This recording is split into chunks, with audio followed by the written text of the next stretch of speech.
اللہ وہ معبود برحق ہے کہ اس کے سوا کوئی عبادت کے لائق نہیں،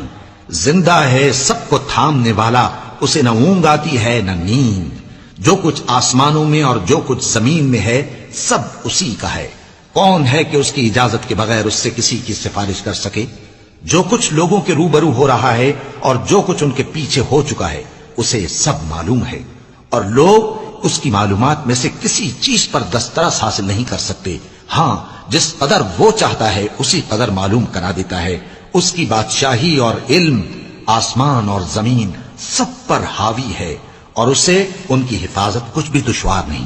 وہ بڑا عالی رتبہ ہے، جلیل القدر ہے۔ دین اسلام میں کوئی زبردستی نہیں ہے، ہدایت صاف طور پر ظاہر اور گمراہی سے الگ ہو چکی ہے، تو جو شخص بتوں سے اعتقاد نہ رکھے اور اللہ پر ایمان لائے اس نے ایسی مضبوط رسی ہاتھ میں پکڑ لی ہے جو کبھی ٹوٹنے والی نہیں، اور اللہ سب کچھ سنتا ہے، سب کچھ جانتا ہے۔ جو لوگ ایمان لائے ہیں ان کا دوست اللہ ہے کہ اندھیرے سے نکال کر روشنی میں لے جاتا ہے، اور جو کافر ہیں ان کے دوست شیطان ہیں کہ ان کو روشنی سے نکال کر اندھیرے میں لے جاتے ہیں، یہی لوگ اہل دوزخ ہیں کہ اس میں ہمیشہ رہیں گے۔